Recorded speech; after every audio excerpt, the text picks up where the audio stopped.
அசின் அசின் அச்சின் மிஸ்ராத் விசுத்தஸ்ச சேதனாத் புருஷோத்தமஹ வியாபனாத் பரனாத் ஸ்வாம்யாத் அன்ய பஞ்சதோஷோதிதஹ. இது 15ஆம் அத்தியாயத்தில் பேசப்பட்ட விஷயம். என்னன்னது? அச்சின் மிஸ்ராத் விசுத்தாஸ்ச சேதனாத் புருஷோத்தமஹ. பகவான் புருஷோத்தமம் சொல்றோம். புருஷர்களில் உத்தமமானவன் சொல்லி சொல்றாங்க. புருஷர்களில் அப்படின்னா என்ன அர்த்தம்? பல புருஷர்களில் உத்தமானவன் அப்படின்னு அர்த்தம். பல புருஷர்கள்லாம் யாரு? பல புருஷர்கள்லாம் என்ன சொல்றோம் அப்படின்னா, ஒன்று அபுருஷன், இன்னொன்று புருஷன், இன்னொன்று உட்புருஷன், நான்காவது உத்தர புருஷன். இந்த 4 புருஷர்களை காட்டிலும் உத்தமனாக இருப்பதால் புருஷோத்தமன் சொல்றோம். இந்த 4 புருஷர்கள் யாரு? ஒன்று அப்புருஷன். அப்புருஷன் அவன் புருஷனே கிடையாது. யார் அது? பிரகிருதின்றவன் புருஷன் கிடையாது. அவனுக்கு என்ன கிடையாது? எந்த விதமான உணர்வும் கிடையாது. சோ அவங்க பேர் என்னது? பிரகிருதிக்கு பேரு அப்புருஷன் சொல்லி சொல்றோம். புருஷன் அற்ற நிலை அப்புருஷன், பிரகிருதி. 2வது இடது யாரு? புருஷன்.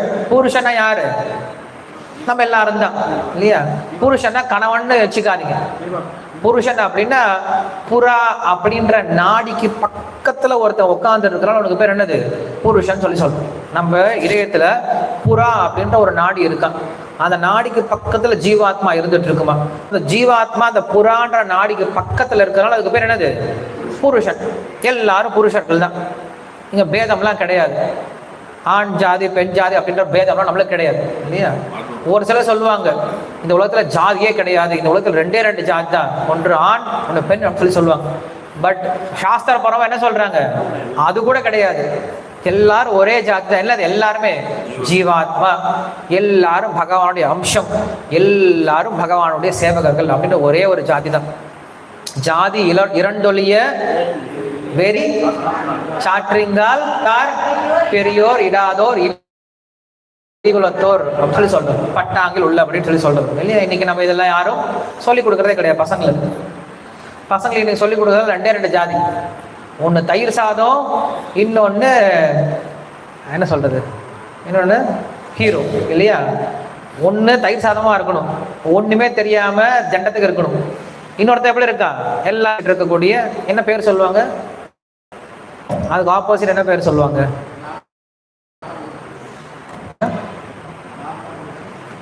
ஏதோ ஒன்று பேர் வச்சுக்கிறோம் இல்லையா? ஒன்றும் பிரயோஜனமே இல்லாதவன், இன்னொன்று சூப்பர் அப்படின்ட்டு 2 பேர் தான் வச்சிருக்கோம். நம்மளுக்கு இது யாரும் சொல்லிக் கொடுக்கறது கிடையாது.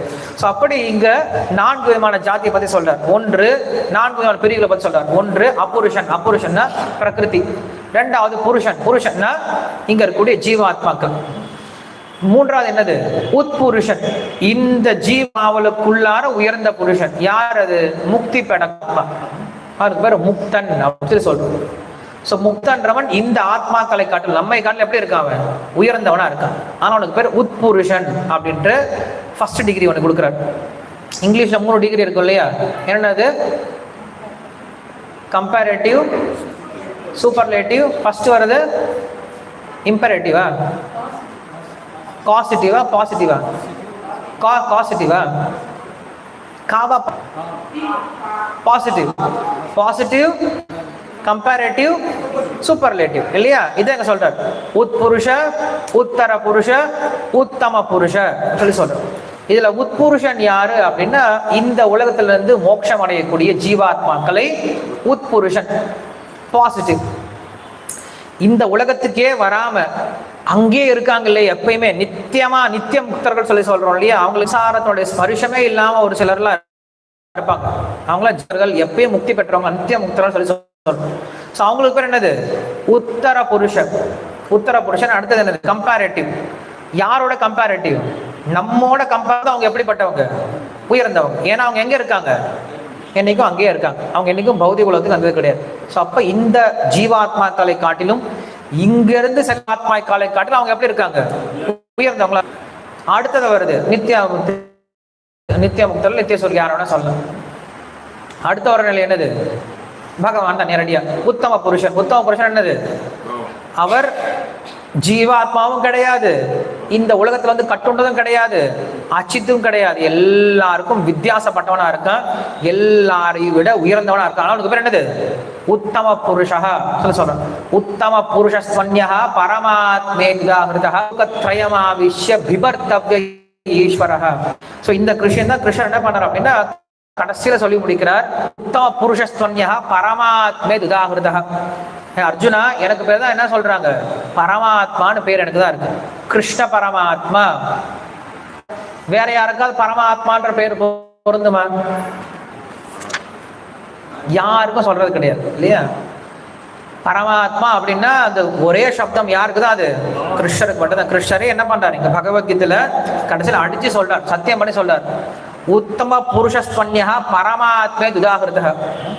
எங்க சொல்றாங்க? யோலோக திரயமாவிஷ்ய, 3 வேதங்களும் சொல்லப்படுது. இங்க லோகம் அப்படின்னா உலகம் அப்படின்னு வச்சுக்கலாம். சோ வேதங்கள்ல பரமாத்மான்னு ஒரு நபர் யாரு தான்? நான் தான்.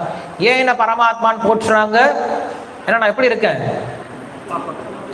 அச்சித்துக்கு சித்துக்கும் அப்பாற்பட்டவனாக உயர்ந்தவனாக இருக்கிறதுனால என்ன சொல்றாங்க?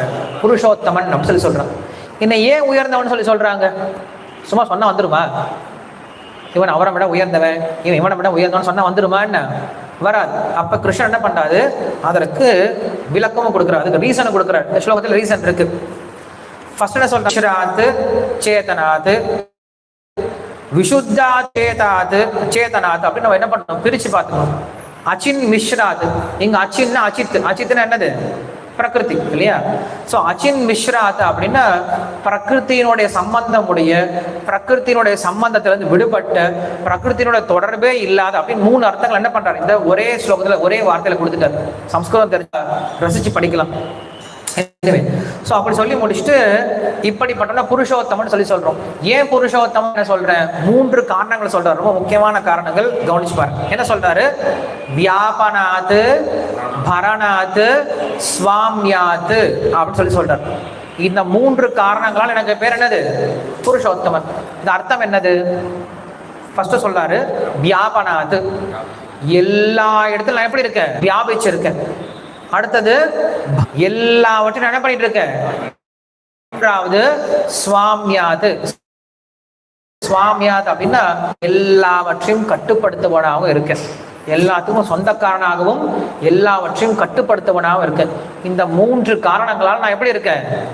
புருஷோத்தமனா இருக்கேன். இந்த 3 காரணங்கள் என்ன? பரவி இருக்கிறது. என்னது? சூரிய ஒளி கூட மறைஞ்சிரும் இல்லையா? இந்த உலகத்துல பரவி இருக்கக்கூடிய விஷயம் ஆகாசம் அப்படிங்கிறது. ஆகாசம் என்னைக்கும் பறஞ்சு விரிஞ்சு இருக்கும் இல்லையா? சோ பறஞ்சு இருக்கிறது ஆகாசம். இந்த ஒரு குணம் இருக்கு, பறந்து விரிஞ்சு இருக்கக்கூடிய தன்மை இருக்கு. ஆனா அதுக்கு என்ன குணம் கிடையாது? அடுத்த 2 குணம் கிடையாது. என்னது?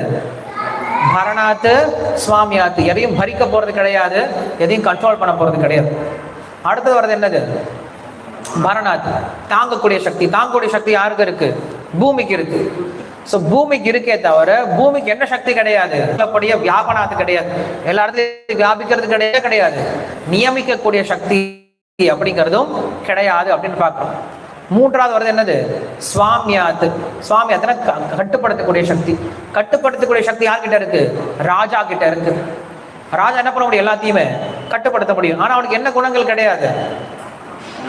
வியாபனாத்தும் கிடையாது, பரணாத்தும் கிடையாது. ராஜா வந்து ஒரு ஒரு நாட்டை தாங்குறா, நாட்டை தூக்கிட்டு அடிச்சிட்டு இருப்பான். நான் குடும்பத்தை தாங்கிட்டு இருக்கேன், குடும்பத்தை கட்டுப்படுத்துறேன். என்ன அர்த்தம்? வீட்டை மேல தூக்கிட்டே இருக்கவா அர்த்தமா என்ன? இது வந்து முட்டாள்தனமான ஒரு அர்த்தம். இதுதான் வந்து மற்ற மதங்கள் சொல்லிக் கொடுக்கக்கூடிய அர்த்தம். இப்ப மற்ற மதங்கள், ரோமானிய தேசத்திலிருந்து வர மதங்களோ இல்ல மற்ற மதங்கள் என்ன பண்ணும்? மற்ற நாட்டு மதங்கள் என்ன சொல்லிக் கொடுக்கும் அப்படின்னா, கடவுள்ன்றது ஒருத்தர் தான். நம்ம அதை குறையா சொல்லிட்டு இருக்கோம். இந்து மதத்தில் தான் நிறைய கடவுள்கள் இருக்காங்க, மற்ற மதத்தில்னா ஒரே ஒரு கடவுள் தான் இருக்காரு, மற்ற மதம் சிறந்தது அப்படின்னு சொல்றாங்க. கொஞ்சம் யோசிச்சு பாருங்களேன். ஒரு பெரிய கம்பெனி இருக்கு, அந்த கம்பெனியில ஒருத்தர் தான் வேலை பண்றாரு, ஒரே ஒருத்தர் தான் வேலை பண்றாரு. எப்படி இருக்கும்? ரொம்ப ரொம்ப கஷ்டம். அவரே காலில் போய் கூட்டை ஓபன் பண்ணும், அவரே பெருக்கணும், அவரே அரேஞ்ச் பண்ணும், அவரே வியாபாரத்தை பார்க்கணும், அவரே கல்லா புண்டியை பார்க்கணும், அவரே அவருக்கு டீ கொடுத்துக்கணும், வர கஸ்டமருக்கு டீ கொடுக்கணும், அதுக்கப்புறம் அவரே அக்கௌண்ட்ஸ் பார்க்கணும், அவரே வெளில கொண்டு போய் அட்வர்டைஸ்மெண்ட் பண்ணணும், அவரே லாப நஷ்டத்தை பார்க்கணும், அவரே கடையை போடணும். எவ்வளவு கஷ்டம். இதே ஒரு 10 பேர் இருந்தாங்கன்னா நல்லா இருக்கும். 100 பேர் இருந்தாங்கன்னா, 1000 பேர் இருந்தாங்கன்னா. ஸோ இங்க நபர்கள் சேர சேர என்ன ஆகுது, அந்த முதலாளினுடைய பெருமை அதிகமாகுது. அவர் தான் முதலாளின்னு சொல்லி சொல்றோம் இல்லையா? முதலாளின்னு பேர் என்ன இருக்கு சார்? தான் சார் முதலாளி. சார் உங்களுக்கு கீழே எத்தனை பேர் சார் வேலை பண்றாங்க? ஒருத்தர் இல்லை சார். அப்புறம் முதலாளின்னு என்ன அர்த்தம் இருக்கு சார்? முதலாளின்னு பேசுறதுக்கு என்ன அர்த்தம் இருக்கு? முதலாளி அப்படின்னா என்ன அர்த்தம்? உனக்கு கீழே நிறைய தொழிலாளிகள் இருக்கு அப்படின்னு அர்த்தம். அது போல பகவான்னாவே என்ன அர்த்தம்? உனக்கு கீழே நிறைய பேர் இருக்காங்க, நீ எல்லாத்தையும் கட்டுப்படுத்திட்டு இருக்கன்னு அப்படின்னு அர்த்தம். ஒருத்தரும் கிடையாது, ஒருத்தரே இருக்கார். அவங்க என்ன சொல்றாங்க, அவங்க நீங்க அட்லஸ் எல்லாம் பார்த்துருப்பீங்க, பழைய அட்லஸ் சைக்கிள்லாம் பார்த்தீங்கன்னா எப்படி இருப்பாரு, தூக்கி பிடிச்சிட்டு இருப்பாரு. ஸோ அவங்க கடவுள் இப்படிதான் நினைச்சிட்டு இருக்காங்க. அவங்க கடவுள் எப்படி இருப்பாருன்னா, பூமியை ரொம்ப கஷ்டப்பட்ட பூமியை எப்போ வேணா கீழே போட்டலாம் அவரு. அதான் சொல்லிட்டு இருப்பாங்க. அப்பாவுக்கு சொல்லுவாங்க, இதோ 2000 அழிய போகுது, 2020 அழிய போகுது, 2030 அழிய போகுது, எப்போ அழிய போகுது. ஏன்னா கடவுளுக்கு கொஞ்சம் கஷ்டம் வந்தா என்ன பண்ணிடுவாரு, டப்புன்னு விட்டுருவார், கீழே விழுந்து எல்லாம் உடஞ்சி போயிரு. அவங்க என்ன சொல்றாங்க, கடவுள் கண்களை பார்த்துட்டு இருப்பார், கீழே சிகப்பான கண்களோட பார்த்துட்டு இருப்பார். யாரெல்லாம் என்கிட்ட வராங்களோ அவங்க எல்லாத்தையும் இந்த பக்கம் என்ன பண்ணுவேன், சொர்க்கத்துக்கு அனுப்பிட்டே இருப்பேன்.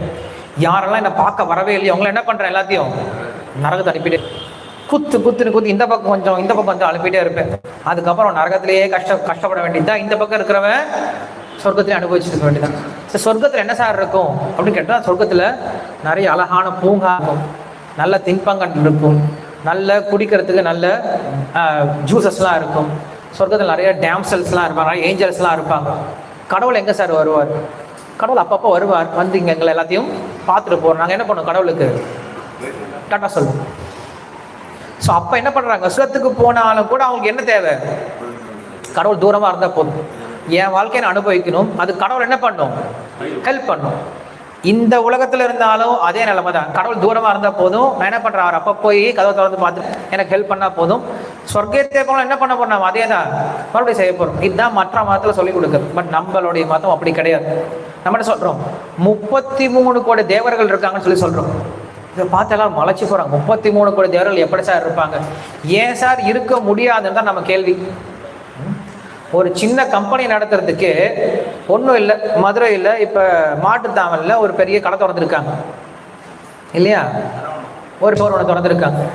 அந்த ஸ்டோரை நடத்துறதுக்கு எத்தனை பேர் வர்றாங்களா, 5000 பேர். 10 மாடி 5000 பேர் தேவைப்படுறாங்க. வெறும் 10 மாடியை மேனேஜ் பண்ணுறதுக்கு, வியாபாரம் பண்ணுறதுக்கு எத்தனை பேர் தேவைப்படுறாங்க, 5000 பேர் தேவைப்படுறாங்க. அப்போ நம்முடைய மாடி எத்தனை மாடி இருக்குங்க, 14 மாடி கட்டி வச்சிருக்காரு இல்லையா, மேல 7 கீழே 7 மாடி கட்டி வச்சிருக்காரு. ஒவ்வொரு மாடியிலையும் பார்த்தா விதவிதமா வித்துட்டு இருக்காங்க. இவன் என்ன விற்கிறான் இல்லையா, இவன் ஏதாவது வந்தது போனதான் வித்துட்டு இருக்கான், பழைய பிளாஸ்டிக்கு அது இது பேப்பர்லாம் வித்துட்டு இருக்காங்க. இவர் என்ன பண்றாரு, எல்லாத்தையும் வித்துட்டு இருக்காரு. வைர ஒளியிலிருந்து சந்திர ஒளியிலிருந்து நம்ம கண்ணு சிமிட்டுடைய ஒவ்வொரு காரியத்தை என்ன பண்றாரு பகவான் கண்ட்ரோல் பண்ணிட்டு இருக்காரு. அப்ப எத்தனை பேர் தேவைப்படுவாங்க? 33 கோடி அப்படிங்கிறது ரொம்ப கம்மி தான். ஏதோ பேர் வச்சிருக்காங்க, 33 கோடி பேர் தான் வச்சிருக்காரு தவிர உண்மையில் எத்தனை பேர் தேவைப்படுவாங்க, இதோட அதிகமா தேவைப்படுவாங்க. நம்ம ஆளுங்களுக்கு என்ன பிரச்சனை அப்படின்னா, ஒரு சாமியே கும்பிட முடியல, 33 கோடி சாமி எங்க சார் கும்பிடுறது அப்படின்றத கவலை.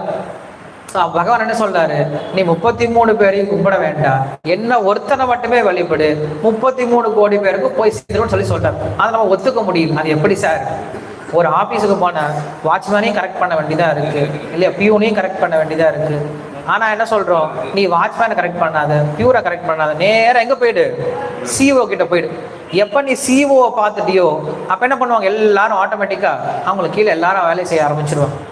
ஸோ இதான் வந்து நம்ம புரிஞ்சுக்கிறோம். இப்படி புருஷோத்தமனா இருக்கார் அப்படின்னு சொல்லி சொல்றார். நான் எப்படி புருஷோத்தமனா இருக்கேன் அப்படின்னு சொல்லிட்டு தன்னுடைய உயர்தன்மையை ஸ்தாபிக்கக்கூடிய ஒரு மிக உத்தமமான அத்தியாயம் தான் இந்த புருஷோத்தம யோகம் அப்படின்னு சொல்லக்கூடிய 15ஆம் அத்தியாயம். பகவத்கீதையினுடைய முழு பலனையும் இந்த 15ஆம் அத்தியாயம் அப்படிங்கிறது கொடுக்கணும்னு சொல்லி சொல்றாரு. ஏன் சொல்லிட்டு இருந்தேன், வியாபனாத்து பரணாத்து சுவாமியாத்து அப்படின்னு சொல்லி சொல்றேன். இப்போ பரணாத்தம் என்னது தாங்கிட்டு இருக்கிறது. என்ன பண்றது, இந்த புஷ்பமாலையை தாங்கிட்டு இருக்கேன். என்னால் இது உள்ள போக முடியுமா? உள்ள போக முடியும். உள்ள போய் கண்ட்ரோல் பண்ணதா வியாபனம் சொல்லி சொல்றோம். ஸோ உள்ள போய் என்னால் கண்ட்ரோல் பண்ண முடியாது, வெளியில தாங்கிட்டு இருக்க முடியும். ஆனா பகவான் எப்படி இருக்காரா, உள்ளும் புறமும் நிறைஞ்சு என்ன பண்றாரு, தாங்கிட்டு இருக்கேன்னு சொல்லி சொல்றாரு. இதோர்ண சிம்ஹம் பரதோர்ண சிம்ஹம் யதோ யதோ யாமிதோ சோர்ண சிம்ஹம் பகீர்ண சிம்ஹோ ஹிருதயேன சிம்ஹம்னு சொல்லி சொல்றோம். உள்ளே இருக்கார் பகவான், வெளியில் இருக்கார். அந்தர்பஹிஷ்சத் சர்வம் வியாப்ய நாராயணஸ்திதம் உபனிஷத் சொல்லு. பகவான் எப்படி இருக்காரு, வெளியில் இருக்கார். அது எப்படி சார் சாத்தியமாகும்? ஒன்று உள்ள இருக்கணும், இல்லைன்னா வெளியில் இருக்கணும். உள்ளே இருந்துகிட்டு வெளியில எப்படி தாங்க முடியும்? இப்படி ஒரு பொருள் இருக்குமா இந்த உலகத்துல? ஏதாவது உதாரணம் சொல்லுங்களேன். உள்ளே இருக்கணும், வெளியில தாங்கிட்டு இருக்கணும். இந்த உதாரணம் சொல்லுங்களேன். தெரிஞ்ச உதாரணம் நிறைய இருக்கு.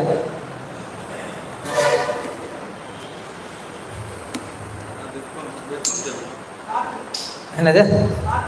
காற்று அப்படி உள்ளே வெளியே தாங்கிட்டு இருக்கு. காத்த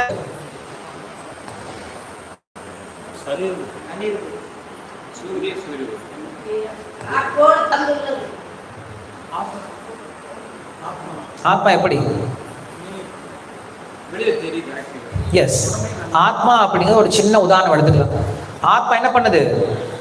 உள்ளேயும் வியாபிச்சிருக்கு, வெளியில உடம்பையும் தாங்கிட்டு இருக்கு. இந்த உடம்பை யார் தாங்கிட்டு இருக்கிறது?